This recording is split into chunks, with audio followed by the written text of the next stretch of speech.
시청자 여러분 안녕하십니까? 뉴스타트 3부 시작합니다. 우크라이나 전쟁의 중대 분수령이 될 미러 정상회담이 미국 알래스카주에서 열리고 있습니다. 도널드 트럼프 미국 대통령은 휴전이 성사되면 향후 우크라이나까지 함께하는 3자 정상회담을 추진할 계획입니다. 런던 연결 알아보겠습니다. 조수연 특파원, 미러 정상회담 진행 상황부터 전해주시죠. 네, 도널드 트럼프 미국 대통령과 블라디미르 푸틴 러시아 대통령의 정상회담이 알래스카 앵커리지에서 3시간째 진행되고 있습니다. 두 정상의 만남은 2019년 이후 6년 만이고 미러 정상회담은 2022년 우크라이나 전쟁 발발 후 처음인데요. 엘먼도프 리처드슨 합동기지에 먼저 도착한 트럼프 대통령이 활주로에서 푸틴 대통령을 직접 맞이했고 두 정상은 같은 차량으로 회담장으로 이동했습니다. 정상회담은 3대3 회담으로 모두 발언 없이 시작됐습니다. 미국 측에선 마코 루비오 국무장관과 스티브 위트코프 중동특사가, 러시아 측에서는 세르게이 라브로프 외무장관과 유리 우샤코프 크렘린궁 외교정책보좌관이 배석했습니다. 예정대로라면 지금은 양국 국방 경제 참모들까지 참여하는 오찬을 겸한 확대 회담이 진행되고 있을 것으로 보입니다. 확대 회담까지 마무리되면 두 정상의 공동 기자회견을 통해 결과가 발표될 예정인데요. 폭스뉴스는 우리 시간으로 오전 8시 반쯤 회견이 진행될 거라고 전했습니다. 네, 공개 모두 발언은 없었지만 회담에 앞서서 양측 어떤 입장 내놨습니까? 네, 먼저 트럼프 대통령은 우크라이나 전쟁 휴전을 빨리 보고 싶다고 강조했습니다. 그러면서 회담이 순조롭게 진행되지 않으면 예상보다 일찍 집에 갈 것이고 러시아에 대한 추가 제재에 나설 수 있다고 예고했습니다. 트럼프 대통령은 이번 회담에서 휴전이 성사되면 볼로디미르 젤렌스키 우크라이나 대통령이 함께하는 3자 회담을 통해 종전 협상을 진행하는 것을 목표로 하고 있습니다. 특히 우크라이나 내 러시아 점령지를 둘러싼 영토 재획정 문제가 회담에서 논의될 거라면서도 결정은 우크라이나가 해야 한다고 말했습니다. 트럼프 대통령은 또 미국과 유럽이 공동으로 우크라이나에 안전보장을 제공할 가능성이 있다면서도 우크라이나의 나토 가입에는 선을 그었습니다. 푸틴 대통령은 회담에 앞서 미국이 우크라이나 위기 해결을 위해 진실한 노력을 기울이고 있다고 평가했습니다. 또 러시아 대통령실 크렘린궁은 미러 정상회담이 생산적으로 마무리되기를 기대한다면서 핵심 의제는 우크라이나 문제지만 미러 양자 경제협력도 논의할 거라고 밝혔습니다. 볼로디미르 젤렌스키 우크라이나 대통령은 이번 회담엔 초청받지 못했는데 젤렌스키 대통령의 행보도 전해주시죠. 네, 회담 당일 젤렌스키 대통령은 SNS를 통해 미국을 믿고 있다고 밝혔습니다. 또 미러 정상회담이 공정한 평화와 미러 우크라 정상의 3자 회담으로 이어져야 한다고 요구했습니다. 이어 이제 전쟁을 끝낼 때이며 러시아가 필요한 조치를 해야 한다면서 언제나 그렇듯 가능한 한 생산적으로 일할 준비가 돼 있다고 강조했습니다. 미러 회담을 목전에 두고도 우크라이나와 러시아의 공습 공방은 계속됐는데요. 젤렌스키 대통령은 러시아의 공세가 거센 동부 도네츠크 지역의 병력을 보강해서 러시아군을 막아냈다고 전했습니다. 지금까지 런던에서 YTN 조수연입니다.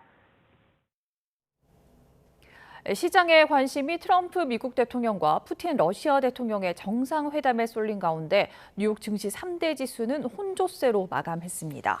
뉴욕 증시에서 30개 우량주로 구성된 다우존스 30 산업평균 지수는 전장보다 0.08% 오른 44,946.12에 거래를 마쳤습니다. 대형주 중심의 스탠더드 앤드 푸어스 500 지수는 0.29% 내린 6,449.8에 기술주 중심의 나스닥 종합지수는 0.4% 내린 21,622.98에 각각 마감했습니다. 다우지수는 구성 종목인 유나이티드 헬스그룹의 급등에 힘입어 개장 초 장중 사상 최고치 기록을 경신했지만 이후 상승분을 반납하면서 종가 기준 경신엔 실패했습니다. 투자자들은 알래스카 앵커리지 북부의 엘먼도프 리처드슨 합동기지에서 열리고 있는 미러 정상회담 결과에 촉각을 곤두세우고 있습니다.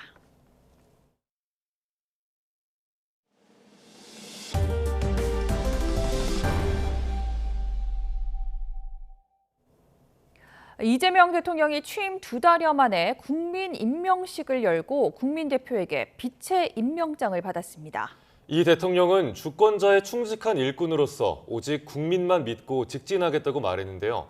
국민 임명식에서 낭독한 국민께 드리는 편지 내용 함께 들어보겠습니다. 위대한 80년 현대사가 증명하듯 대한민국 국력의 원천은 언제나 국민이었습니다. 지금까지 그랬듯 국민 주권 정부는 국정 운영의 철학과 비전의 중심에 언제나 국력의 원천인 국민을 둘 것입니다. 지금 이 자리에서 국민으로부터 임명받은 제21대 대한민국 대통령 이재명은 대한민국 주권자의 충직한 일꾼으로서 오직 국민만 믿고 국민이 주인인 나라, 모두가 행복한 대한민국을 향해 힘껏 성큼성큼 걸어 나아가겠습니다. 위대한 우리 대한국민께서 다시 세워주신 나라, 대한민국 대통령으로 임명된 것이 한없이 자랑스럽습니다. 이재명 대통령이 광복 80주년 경축사를 통해 북한의 대화의 손길을 거듭 내밀었습니다. 일본은 과거사를 직시해야 한다고 언급하면서도 미래지향적 협력을 강조했습니다. 정인용 기자입니다. 이재명 대통령은 지난 6월 4일 취임식에서 착용했던 통합을 상징하는 넥타이를 메고 광복 80주년 경축식 연단에 섰습니다.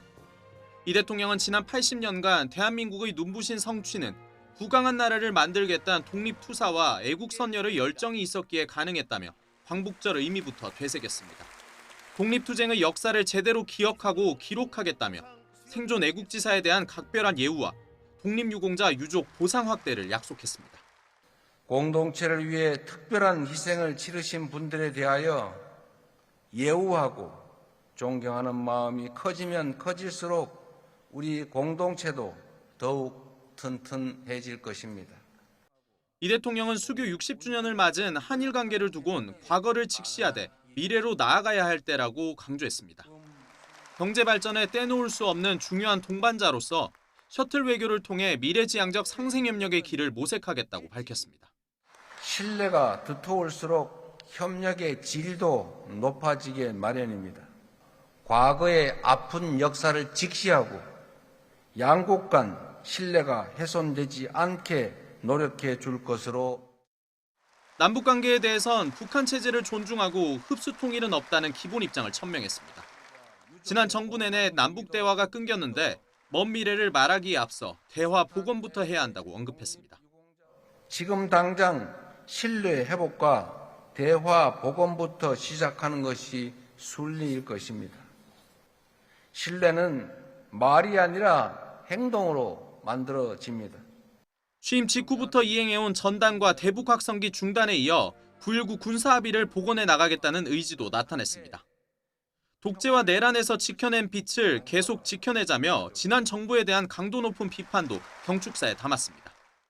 특히 전쟁의 참화 속으로 국민을 몰아넣으려 했다며 윤석열 전 대통령의 외환 의혹도 정조준했습니다. 그러면서도 정치권을 향해선 분열의 정치에서 탈피해 상생의 정치를 만들어 나가자고 제안했습니다. 경축사에는 평화라는 단어가 12번, 미래라는 단어는 11번 등장했고 가장 많이 쓴 단어는 국민을 제외하곤 19번 언급된 빛이었습니다. YTN 정인용입니다. 여야 지도부가 광복절 경축식에서 오랜만에 얼굴을 마주했지만 분위기는 냉랭했습니다. 서로 사람과 대화한다며 인사도 없이 앞만 보다 떠난 건데 국민 임명식 불참을 선언한 국민의힘은 그들만의 잔치라고 맹공격했습니다. 이어서 박정현 기자가 보도합니다. 경축식에 참석한 이 대통령, 국민의힘 송원석 비상대책위원장과 마주치자 손등을 두드리며 말을 건넵니다. 송 비대위원장 이 대통령이 저녁 국민임명식에 와달라 거듭 제안했으나 단호히 거절했다고 전했습니다. 독립유공자들, 순국선열의 후손들을 뒤에 병풍처럼 세워놓고 자기 국민임명식이라 그러면서 대관식하는 그런 자리를 만들어놓고 오라고 하는 게 그게 말이 되겠습니까? 나란히 앉은 민주당 정청래 대표와는 행사 내내 눈 한 번 맞추지 않았습니다. 사람하고 악수한다 뭐 이런 이상한 얘기를 했던데, 정상적인 사고방식을 가진 대한민국 사람이라면 누가 정청래하고 마음 편하게 악수할 사람이 있겠어요. 예고대로 국민임명식에 불참한 국민의힘은 대신 장외 여론전에 화력을 쏟았습니다. 국민임명식은 빚 대신 빚만 남은 그들만의 잔치이고, 조국 전 대표와 윤미향 전 의원이 포함된 광복절 특사는 전형적인 내 편 무죄, 남의 편 유죄라며 공세 수위를 끌어올렸습니다. 당권 주자들도 모처럼 한 목소리를 냈습니다. 안철수 후보는 이 대통령 경축사 내내 조국 윤미향 사면 반대 플래카드를 들고 항의 시위했고, 다른 후보들도 선열이 지킨 광복의 자유와 화합의 정신을 이재명 정권 폭정이 짓밟고 있다며 국민임명식이 아닌 총통지기식이라 깎아내렸습니다. 민주당은 독재와 내란에서 빛을 되찾은 국민의 힘을 하나로 모으는 국민 주권시대 실현을 위해 노력하겠다고 다짐했습니다. 그 시작으로 지난 정부 때 임명된 뉴라이트 기관장들부터 물러나야 한다며 자진 사퇴를 촉구했습니다. 친일과 독재를 미화하고 독립과 민주화 운동을 폄훼하는 그들은 현대판 밀정입니다. 역사와 국민 앞에 진심으로 성찰하고 즉각 물러나야 할 것입니다. 광복절 같은 공간에서 눈길 한번 맞추지 않은 여야 수장의 모습이 서로 존재조차 인정 않는 정치권 현주소를 고스란히 보여줬다는 지적입니다. YTN 박정현입니다. 더불어민주당이 추진하고 있는 검찰, 사법, 언론 등 3대 개혁 특별위원회가 닻을 올리고 입법개혁 속도전에 들어갔습니다. 윤석열 전 대통령 부부가 구속되면서 야당과는 한층 더 거리를 두고 있는데, 이 같은 강경 일변도가 부담으로 작용할 거란 우려도 나옵니다. 백종규 기자입니다. 민주당 정청래 대표는 특유의 추진력으로 강경 노선을 이어가고 있습니다. 전광석화 개혁을 약속대로 검찰, 언론, 사법개혁특별위원회를 잇따라 출범하며 속도전에 들어갔습니다.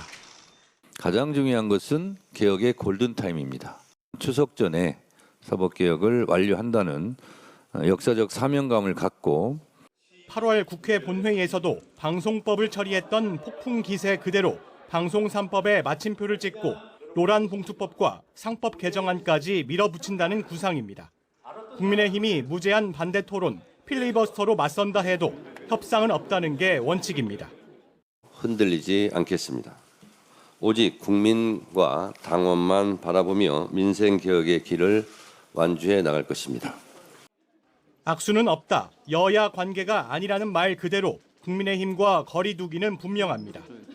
헌정사 최초 전직 대통령 부부 동시 구속을 고리로 비상계엄 내란에 대한 단죄는 정치적 흥정 대상이 아니라며 국민의힘 의원 전반으로 공세를 확대하고 있습니다. 정청래 지도부도 이런 노선을 적극 지지합니다. 내란 사적 권성동, 추경호, 윤상현, 나경원 의원을 법의 심판대에 세워야 합니다. 다만 협치가 실종된 지금 상황이 이재명 정부 통합 기조에 정면 배치된다는 점에서 장기적으로 부담스럽다는 목소리도 나옵니다. 민주당의 어르신들, 상임 고문단이 뼈있는 쓴소리를 전한 이유기도 합니다. 질이 걸려되는 것보다 훨씬 나아나 지나치면 안 된다라는 말씀을 난 드리고 싶어요. 죽도 밥도 아닌 일이 될 수도 있어요.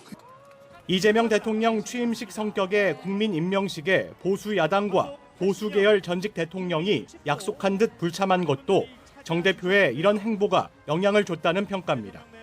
하지만 정 대표는 야당답게 악수할 수 있는 상대가 돼달라고 촉구합니다.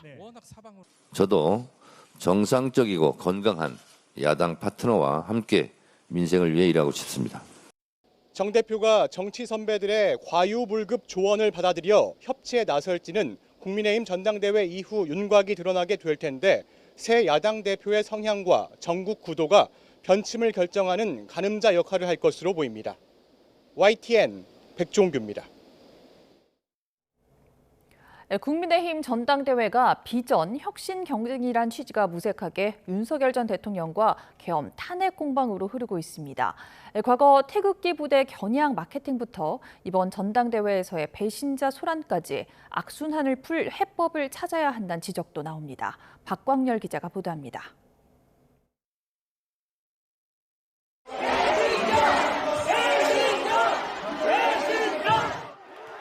탄핵 찬성 후보를 향한 배신자 야유의 고성과 욕설, 대선 패배 상흔이 고스란히 남은 국민의힘의 현주소입니다.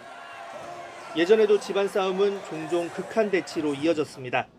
친이 친박, 친박 비박의 길고 긴 내부 투쟁 역사, 이 설전으로 시작됐습니다. 양파처럼 까도 의혹이 계속 나오는 후보. 양파 껍질은 벗기면 벌수록 양파만 나오고 속은 아무것도 없습니다, 여러분. 하지만 8년 전 초유의 현직 대통령 탄핵으로 지지 기반이 송두리째 흔들리며 당권 싸움 양상도 달라졌습니다. 탄핵을 부정하는 박근혜 전 대통령 극렬 지지층, 태극기 부대를 겨냥한 마케팅이 등장한 겁니다. 입당 4개월 차 정치 초보가 태극기 표심을 등에 업고 제1야당 최고위원에 당선된 게 대표적입니다. 노래까지 불러가며 구애한 결과였습니다. 저와 함께 노래 불러볼까요? 태극기 휘날리며. 성공 사례는 경쟁에 불을 붙였습니다. 카우보이 모자 착용에 거수 경례 같은 퍼포먼스는 기본. 국정농단 주요 증거인 태블릿 PC 조작설까지 공개적으로 거론됐습니다. 조작됐을 가능성이 있다는 것에 좀 무게중심을 두고 계시는 겁니까? 제 개인적으로는 그렇게 보고 있습니다. 선거 연전 연패, 당세가 쪼그라들수록 콘크리트 지지층 목소리가 더 과대 반영되며 수도권, 중도를 바라봐야 한다는 후보는 번번이 고배를 마셨습니다. 이제 와서 탄핵을 인정할 수 없다고 하면 우리는 바로 탄핵 부정당이 될 것입니다. 그리고 두 번째 대통령 탄핵, 상황은 크게 다르지 않습니다. 수백만 구독자를 배경으로 하는 보수 유튜버가 페달을 밟고 선택적으로 정보를 흡수한 강성당원이 뒤를 바치며 더 조직적으로 당내 여론을 흔듭니다. 윤어게인 활동과 전당대회 소란의 당사자, 전한길 씨 앞에 최고위원 후보자 4명이 나란히 앉아 구명운동에 나섰고 출입 금지를 한다는 것은 일종의 보복 조치가 아닌가 생각하고 당 지도부에 강력히 요구를 했고 적절한 정도의 얘기를 했을 뿐인데 당정객들의 호응이 굉장히 컸던 거죠. 계엄은 비상대권이라는 탄핵 반대 주자 김문수 후보에겐 더 적극적으로 대응하란 질책까지 나왔습니다. 꺼리지 말라고. 왜 급쟁입니까? 저 김문수 보니까 진짜 따지고 싶고 전한길 면접 보러 가느냐 이런 데 프레임 짜여가지고 피한다면 비겁하다고 생각해요. 보수 유튜버의 극단적 주장에 전당대회 판세가 요동치면서 당권 경쟁 투표 방식에 대한 지적도 끊이지 않고 있습니다. 당원 투표 100%에서 당원 투표 80%, 일반 국민 여론조사 20%로 바뀌었지만 강성 지지층 과표진 문제는 여전히 남아 있습니다. 중심을 잡아줘야 할 의원들은 우려를 나타내면서도 막상 선거전 자체는 관망하는 분위기입니다. 당 권력 진공 상태를 틈탄 강성 마케팅, 특단의 대책 없인 또 반복될 거란 우려가 적지 않습니다. YTN 박광렬입니다. 주식 차명 거래 의혹을 받는 무소속 이춘석 의원과 보좌관이 경찰 조사에서 혐의를 일부 인정한 것으로 알려졌습니다. 이 의원은 그제 서울경찰청 금융범죄수사대에 출석해 7시간 넘게 조사받으며 주식 차명 거래 혐의를 인정하는 취지로 진술한 것으로 전해졌습니다. 앞서 이 의원은 지난 4일 국회 본회의장에서 보좌관 명의로 주식 거래를 하는 모습이 포착되자 타인 명의로 주식 계좌를 개설해 거래한 사실은 결코 없다며 이를 부인해왔습니다. 계좌를 빌려준 보좌관 차모 씨도 경찰 조사에서 혐의를 인정한 것으로 전해졌습니다. 정부가 매년 발간해온 북한 인권 보고서를 올해는 제작하지 않는 방안을 검토하고 있습니다. 북한의 반발을 의식한 대북 유화책이란 시선이 일반적인데 우려의 목소리도 나오고 있습니다. 이종원 기자입니다. 하루는 보안원들이 동네 사람들 다 모이라고 했습니다. 가보니까 한 청년이 꽁꽁 묶여 있었습니다. 지난해 통일부가 북한 인권보고서 발간과 함께 제작한 영상보고서입니다. 남측 영화를 본 청년이 총살을 당했다는 증언으로 보고서 곳곳엔 북한의 열악한 인권 실태가 탈북민들의 목소리를 통해 적나라하게 담겼습니다. 탈북민 649명의 증언이 바탕이 됐습니다. 하지만 통일부는 올해 보고서를 발간하지 않는 방안을 검토하고 있습니다. 새롭게 수집된 진술이 많지 않다는 게 표면적인 이유지만 새 정부 들어 잇따른 대북 유화책과 무관치 않다는 게 일반적인 시선입니다. 인도적 지원과 병행돼서 인권 증진을 얘기하면 설득력이 있지만 그것은 일체 이루어지지 않은 상황에서 공세적으로 북한 인권을 강조하는 것은 좀 문제가 있다고 생각합니다. 최근 입국한 탈북민은 연간 200명가량으로 제3국에서 길게는 10년 넘게 체류하고 들어온 경우가 대부분입니다. 그만큼 최신 북한 상황에 대한 증언이 충분치 않아 실무적인 어려움도 크다는 게 통일부 입장인데 국제사회에 잘못된 신호를 줄 수 있다는 우려의 목소리도 나옵니다. 북한 인권에 대한 문제, 또 하나는 북한의 인도주의적 지원의 문제인데 이것은 정부의 성향과 상관없이 꾸준히 하는 것이 매우 중요하다고 생각이 됩니다. 특히 인권은 보편적 개념으로서 국제사회가 다 주목하고 있는.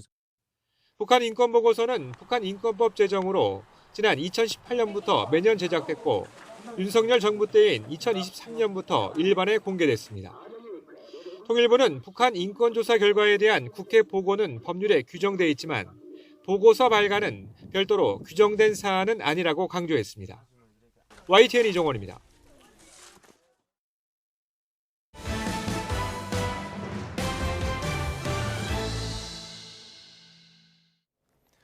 특검이 이른바 집사 게이트의 핵심 인물인 김일성 씨의 신병을 확보했습니다. 앞으로 특검은 김건희 씨와의 연관성을 찾는 데 수사력을 모을 걸로 보입니다. 김희영 기자가 보도합니다. 집사 게이트 핵심 김일성 씨가 구속됐습니다. 법원은 김 씨가 증거를 인멸하고 도망할 우려가 있어 구속영장을 발부했다고 밝혔습니다.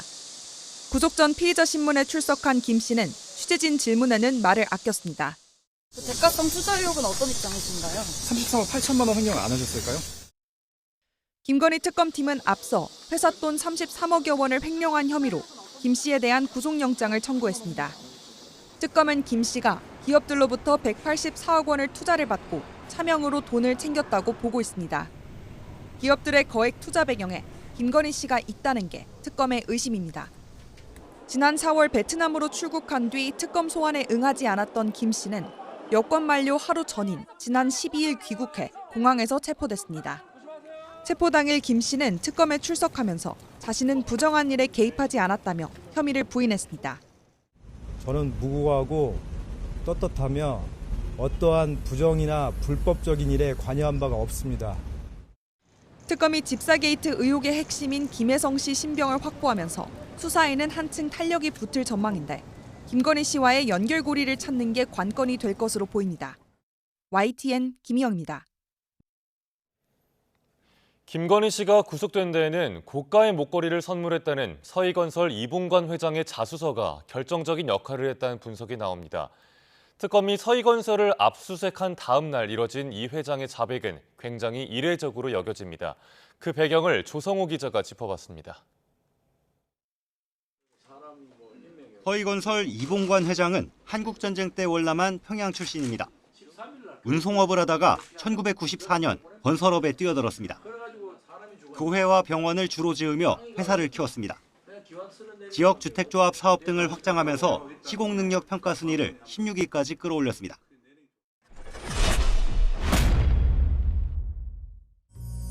서희건설의 이진석 댁의 딸이 셋 있는데 하나, 둘, 서희! 잘 알려진 광고처럼 이 회장에겐 세 딸이 있습니다. 딸들이 희자 돌림이라 회사 이름을 서희로 정했다고 알려져 있습니다. 딸 셋 모두 경영에 참여하고 있고 사위들은 전부 법조인입니다. 맞사위는 검사 출신 박성근 변호사. 2020년 검찰을 떠났고 윤석열 정부에서 차관급인 국무총리 비서실장에 임명됐습니다.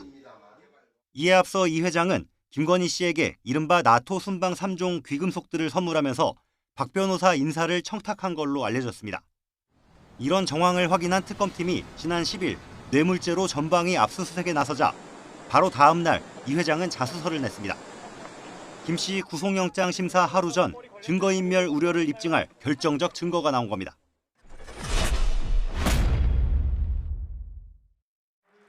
이 회장의 자백은 유무죄를 떠나 향후 재판에서 형량을 낮추려는 의도란 분석입니다.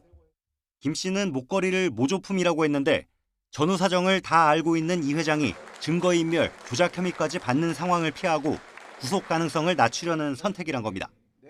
수사에 선제적으로 협조해 주고받은 사람 모두 처벌받는 뇌물죄 대신 받은 사람만 처벌 대상인 알선수재 혐의가 적용되길 기대하는 거란 해석도 나옵니다. 알선수재로 만약에 의뢰된다라고 한다면 서희건설 측에서는 이 알선수재와 관련해서는 별도의 죄 항목이 발생하지 않을 수가 있기 때문에 이런 부분을 노린 것이 아니냐. 서희건설 주력 사업인 지역주택조합 비리에 대한 검찰의 별도 수사가 진행되는 상황에서 특검 수사까지 회사에 영향을 주는 걸 막으려는 걸로도 보입니다.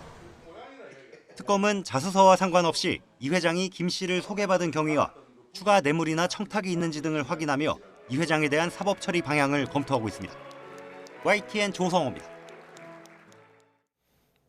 이른바 청담동 술자리 의혹을 제기한 김의겸 새만금 개발청장 등 관계자들이 한동훈 전 국민의힘 대표에게 8천만 원을 배상하라는 법원의 판결이 나왔습니다. 법조계에선 배상액이 통상 인정되는 위자료의 액수보다 높다는 평가가 나오는데 항소심에서도 같은 결과가 나올지 주목됩니다. 신귀혜 기자가 보도합니다. 한동훈 전 국민의힘 대표를 향해 이른바 청담동 술자리 의혹이 제기된 건 지난 2022년 국회였습니다. 제보 내용에 따르면 김앤장 변호사 30명가량이 있었습니다. 그리고 윤석열 대통령도 이 자리에 이 청담동의 바에 합류를 했습니다. 제가 저 비슷한 자리에 있거나 저 근방 1km 안에 있었으면 저는 뭐 걸겠습니다. 이건 뭐 것이죠. 이런 식으로 국무위원을 모욕하는 거에서 자괴감을 느끼고요.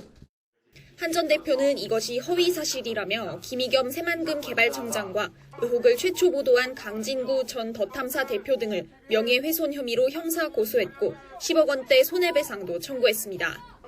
의혹이 제기된 지 3년 만에 김 청장 등이 한 전 대표에게 8천만 원을 배상하라는 1심 판결이 나왔습니다. 쟁점은 의혹을 뒷받침할 만한 자료가 충분한지, 만약 그렇지 않더라도 보도가 필요하다고 믿을 만한 이유가 있었는지 등이었습니다. 재판부는 피고들이 제출한 자료만으로는 청담동 술자리가 실제로 있었다고 보기 어렵다며 자리가 있었다는 얘기 자체가 허위라고 봤습니다. 더 탐사의 보도와 관련해서도 술자리가 있었다고 믿을 만한 타당한 이유가 있었다고 보기 어렵다고 판단했습니다. 법조계에서는 통상 인정되는 위자료의 액수보다는 높은 배상액이란 평가가 나옵니다. 통상 손해배상 소송의 위자료 액수는 3천만 원을 넘기지 않는데 의혹 제기 당시 한 전 대표 등의 지위와 의혹의 파급력을 고려해 정한 액수로 보인다는 겁니다. 김 전 의원 측은 선고 직후 언론의 책임을 제약하는 판결이라며 사실상 항소하겠다는 뜻을 내비쳤습니다. 현재 이 사건으로 김 전 의원 등의 1심 형사재판도 진행 중인데 형사재판 결과가 손해배상 항소심에 어떤 식으로 영향을 미칠지 주목됩니다. YTN 신기혜입니다. SPC 삼립공장과 포스코 ENC 등 건설 현장 등 일터에서 노동자가 일하다 숨지는 사고가 멈추지 않고 있습니다. 정부 각 부처에서도 대책 마련에 나섰는데 산재공화국이란 오명을 벗을 수 있을지 주목됩니다. 유서연 기자입니다. 지난 5월 19일 SPC 삼립공장 크림빵 생산 라인에서 50대 여성 노동자가 컨베이어 벨트에 끼어 숨졌습니다. 최근 감전 사고가 난 포스코 ENC가 시공한 현장에서는 붕괴 사고, 천공기 끼임 등으로 인한 노동자 사망 사고도 잇따랐고 또다시 이번 인명사고가 발생한 점에 대해 참담한 심정과 무거운 책임을 통감합니다. 지난 8일에는 DL건설의 신축 아파트 공사 현장에서 안전망 철거 작업을 하던 50대 노동자가 추락해 목숨을 잃었습니다. 추락, 끼임 등 산재 사고로 인한 사망자는 지난해만 827명에 달합니다. 하루 2명 이상이 일터에서 집으로 돌아오지 못한 셈입니다. 실제로 대한민국의 사고 사망 만인율, 즉 근로자 10,000명당 사고 사망자의 비율은 OECD 국가 평균을 크게 웃도는 것으로 집계됐습니다. 이런 상황에 대통령까지 나서 산재 감축 의지를 밝히고 예방 대책 마련을 지시한 건 물론 면허 취소 등 초강수 대책도 언급했습니다. 고용노동부 등 관계부처는 위법 행위에 대한 감독 강화, 인허가 취소 규정 신설 등 대책을 검토하고 있다고 밝혔는데 전문가들은 처벌 강화만이 능사가 아니라며 예방에 초점을 둔 정책이 필요하다고 강조합니다. 현재도 제재는 우리나라가 세계 최고 수준이거든요. 중요한 것은 예방 시스템이다. 우리 의무 주체들이 예방 관리를 잘 할 수 있도록 그런 여건을 만들고 공사기간 압박 등 외부 요인으로 인해 이미 있는 안전규칙도 지켜지지 않는 경우가 많다며 현장 실태를 잘 관리, 감독해야 한다는 지적도 나옵니다. 적정 공기는 올해 말까지인데 이걸 뭐 3개월 단축하라, 6개월 단축하라 이런 현재 어떤 의압들이 많이 들어오거든요. 노동자가 안전한 사회를 위한 의미 있는 발걸음이 시작될지 주목됩니다. YTN 유선입니다. 국내 3위 에틸렌 생산업체인 여천 NCC가 최근 부도 위기에 몰렸다가 긴급 자금 수혈로 간신히 되살아났습니다. 하지만 석유화학 업계의 장기 불황 속 이번 사태가 시작에 불과하다는 우려가 큰데요. 정부는 조만간 석유화학 산업 구조 개편 방침을 발표하기로 했습니다. 최아영 기자가 보도합니다. 여천 NCC는 지난 1999년 하나와 DL그룹이 나프타 분해 설비를 합쳐 세운 합작사입니다. 산업의 쌀로 불리는 에틸렌이 주력으로 생산 능력은 LG화학과 롯데케미칼에 이어 국내 3위입니다. 8, 9년 전만 해도 500대 그룹 중 연봉 1위이자 조단위 영업이익을 내던 알짜 회사였지만 3년 전부턴 적자를 면치 못하고 있습니다. 국내 석유화학 업계가 중국발 공급 과잉의 직격탄을 맞았기 때문입니다. 최근엔 누적된 적자로 부도 직전까지 갔는데 추가 지원에 부정적 입장을 보였던 DL그룹이 자금 지원에 나서기로 하면서 겨우 위기를 모면했습니다. 일단 급한 불은 껐지만 사태 책임 등을 두고 하나와 DL그룹 사이 갈등이 이어지고 있습니다. 이번 사태로 벼랑 끝에 몰린 석유화학업계의 현실이 다시 수면 위로 떠올랐습니다.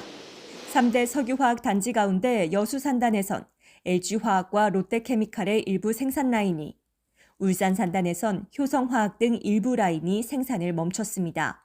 충남 대산 산단에선 H현대오일뱅크와 롯데케미칼이 통폐합을 논의하고 있습니다.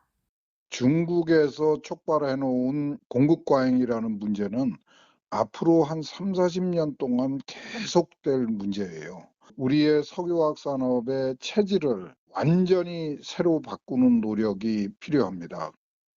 석유화학 업계는 구조조정과 설비 통합 등으로 범용 제품 경쟁력을 높이고 고부가가치 사업 확대가 필요하다는 데는 공감하고 있습니다. 다만 민간 기업의 노력만으로는 위기 극복에 한계가 있는 만큼 정부는 이달 안에 석화산업 구조 개편 방안을 내놓을 예정입니다. YTN 최아영입니다. 대한적십자사에 비트코인 1개를 기부한 국내 첫 가상자산 기부자가 나왔습니다. 적십자사는 이를 현금화해 1억 6천여만 원을 마련했는데 향후 새로운 나눔 문화로 자리 잡을지 주목됩니다. 보도에 권민석 기자입니다. 대한적십자사가 국내 최초로 비트코인을 기부금으로 받았습니다. 후원자는 고액을 꾸준히 기부해온 77살의 개인 투자자 김거석 씨입니다. 김 씨는 지난 11일 적십자사에 자신이 가진 비트코인 1개를 쾌척했습니다. 지난 5월 비영리법인이 가상자산을 기부받을 경우 현금화할 수 있도록 금융위원회가 거래를 허용한 데 따른 겁니다. 업비트 거래소를 통해 코인을 넘겨받은 적십자사는 12일과 13일 이틀간 0.5 비트코인씩 분할 매도해 1억 6,300여만 원을 마련했습니다. 적십자사는 전액을 수혜 이재민과 취약계층 의료 지원에 사용할 방침입니다. 지난해 12월 1억 원을 시작으로 지금까지 김 씨가 적십자사에 후원한 누적 기부금은 9억 6천여만 원으로 늘었습니다. 김 씨는 첫 디지털 자산 기부 주인공이 돼 뜻깊게 생각한다며 조금이라도 도움이 되길 바란다고 밝혔습니다. 언제든 저희한테 전화 주시면 저희가 보유하고 있는 디지털 지갑을 안내해드리고 편하시게 가상자산 기부하실 수 있도록 저희가 적극적으로 도움드리겠습니다. 다만 모든 코인이 아닌 원화 거래소 3곳 이상에서 공동으로 거래 가능한 코인만 기부할 수 있습니다. 탐욕뿐인 투기 수단으로 취급받던 가상자산이 새로운 나눔 문화 확산의 촉매제가 될지 주목됩니다. YTN 권민석입니다. 국제사회가 플라스틱 오염에 대응하는 구속력 있는 협약 마련에 또다시 실패했습니다. 협약과 관련한 향후 논의가 어떻게 될지도 불분명합니다. 한상욱 기자입니다. 플라스틱 규제 협약을 만들기 위해 5일부터 스위스 제네바에서 열린 제5차 정부 간 협상위원회 속개 회의가 성과 없이 끝났습니다. 185개국은 예정됐던 협상 종료일을 하루 넘기면서까지 논의를 이어갔지만 합의를 끌어내지 못했습니다. 핵심 쟁점은 플라스틱 생산 감축 의무화였습니다.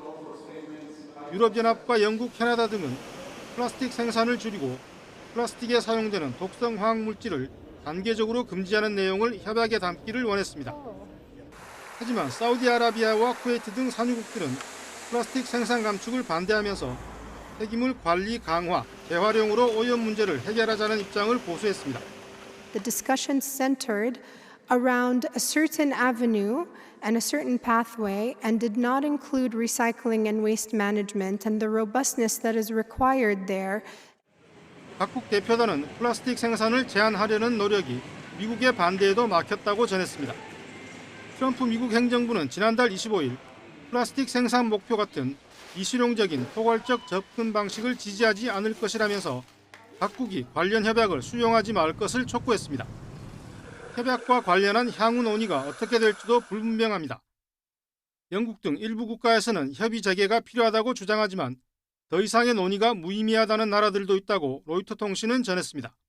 Every day we fail to agree an effective treaty, more people are suffering from the scourge of plastic pollution. Together with our allies, we will never stop fighting. We don't have any other choice but to agree global rules that protect human health and the environment over short-term interests of the petrochemical sector. 전 세계적으로 해마다 새로 생산되는 플라스틱은 4억 톤이 넘고 그 가운데 절반은 일회용입니다. 플라스틱 폐기물의 15%는 재활용을 위해 수거되지만 실제로 재활용되는 비율은 9%에 불과하며 거의 절반인 46%는 매립지에 버려지고 17%는 소각되며 나머지 22%는 제대로 관리되지 않는 폐기물로 남습니다. YTN 한상욱입니다.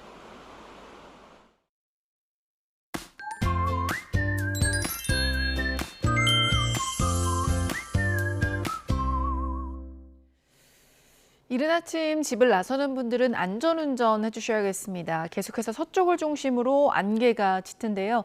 이 지역은 200m 앞도 내다보기가 힘듭니다. 사고 위험이 높은 만큼 차간 간격 넉넉히 두고 안전운전 해주시길 바랍니다. 오늘도 찜통더위가 기승입니다. 대부분 지방에는 폭염특보가, 특히 남부지방에는 폭염경보가 내려져 있습니다. 밤사이 곳곳에서 열대야도 나타났습니다. 현재 서울 기온은 26도, 대구 27.3도, 창원 27.2도고요. 낮 기온은 서울 31도, 춘천 32도, 청주 33도, 대구는 35도까지 오를 것으로 보입니다. 오늘 대체로 맑겠지만 경기 북동부와 강원 북부는 오후 늦게부터 저녁 사이에 비가 조금 올 것으로 예상됩니다. 당분간 열대야와 폭염이 계속될 전망입니다. 날씨였습니다. 이상으로 뉴스타트 3부 마칩니다. 시청해주신 여러분 고맙습니다.